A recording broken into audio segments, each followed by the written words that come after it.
오늘 우리에게 주시는 하나님의 말씀은 역대하 9장에서 12장까지의 말씀입니다. 먼저 9장입니다.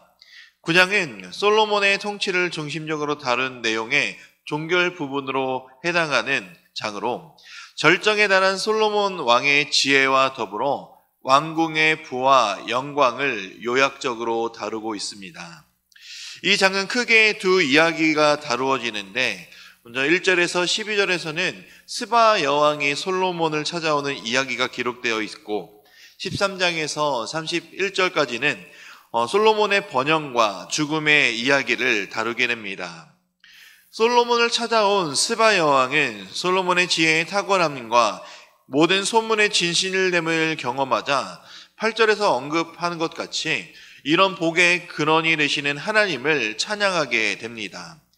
이방나라 왕국의 여왕이었지만 하나님께서 솔로몬을 왕으로 세우셨음을, 그리고 솔로몬은 하나님이 세우신 왕이기에 하나님께서 이스라엘을 사랑하시는 증거로 믿게 된 것입니다.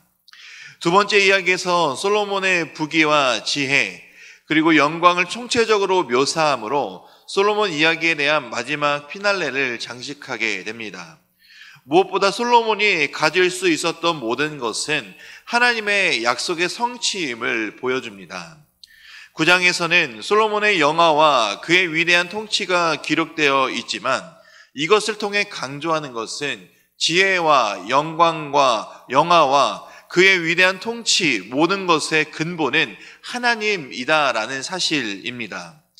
인간이라면 세상에 좋은 것을 바라고 원하지만 무엇보다 중요한 것은 하나님께 순종하며 하나님과 동행하는 삶, 이것이 가장 중요하다라는 사실을 우리는 늘 기억해야 합니다. 이것을 바탕으로 하나님만 예배하고 경외하며 순종하는 삶을 살아갈 때 하나님은 이러한 자와 함께 하신다는 사실을 우리는 늘 잊지 않으며 하나님께 가까이 하는 삶이 되시기를 바랍니다.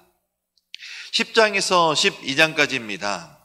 10장부터는 마지막 36장까지 남북 분열 왕국 가운데 다윗 언약을 계승한 왕조인 남유다 왕국의 20대 왕의 통치를 중심으로 선민의 역사를 다루게 됩니다.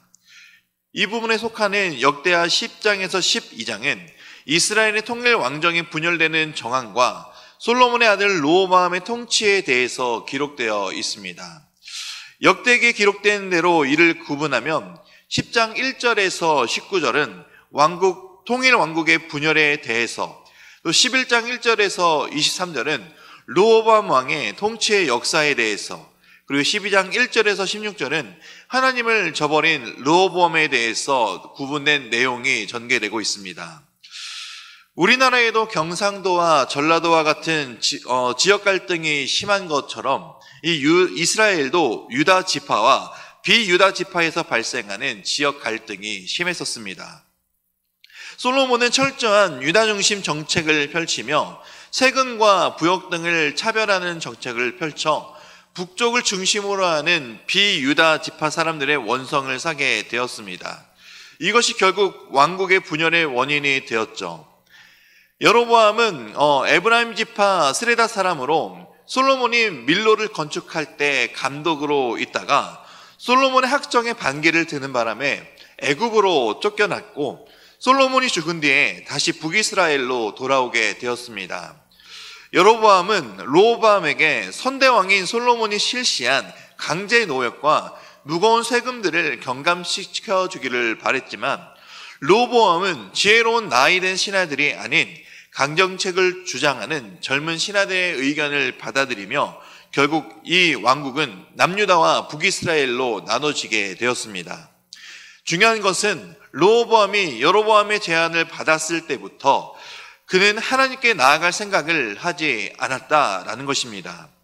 하나님 없이 통치하기 시작하는 그의 모습은 11장에서도 자신의 영역을 방비하는 성읍들을 건축하고 그 성읍을 자신의 아들들에게 할당해 왕실의 이속을 채우는 데 급급한 모습을 보여주고 있습니다. 자신의 기득권만을 지키려는 르호보암의 시대는 그가 하나님의 심판을 받을 수밖에 없음을 암시하고 있는 것입니다. 12장에서는 결국 하나님을 저버린 르호보암의 이야기가 나옵니다. 12장은 시작하는 1절부터 그의 나라가 견고해지고 세력이 안정이 되자 하나님을 더 의지하는 것이 아니라 율법을 버렸다라고 평가하며 이제 율법을 버린 대가로 하나님의 심판이 뒤따르게 되는 모습을 보게 됩니다. 애굽왕 시삭의 침공을 받게 되며 그 결과 성전을 비롯한 예루살렘 전체가 심각한 타격을 입게 됩니다. 그리고 성전의 보물과 솔로몬 왕의 부의 상징이었던 금 방패까지 모조리 빼앗기게 되는 결과를 맞이하게 됩니다. 하나님의 심판을 깨달은 르호보암은 금 대신 노스로 방패를 만들고 하나님께 대하여 스스로 겸비하게 행하는 모습을 또한 보입니다. 이러한 그의 모습에 하나님께서는 화를 돌이키시고 유다를 모두 멸하지 않으심을 보여주십니다. 아무리 강대국이라 할지라도 또 아무리 나의 힘으로 이룬 것 같다 할지라도 이 세상의 주권자는 하나님이시다라는 사실을 우리는 결코 잊어서는 안 됩니다. 역대하 12장에서 알려주고 있는 것이 바로 하나님은 이 세상의 주권자이시다라는 것입니다. 모든 세상은 하나님의 주권적인 다스림 안에 있고 하나님은 모든 역사를 주관하시며 그 계획을 실현하시는 전능하신 하나님이시다라는 사실을 우리는 항상 잊지 않고 살아야 합니다.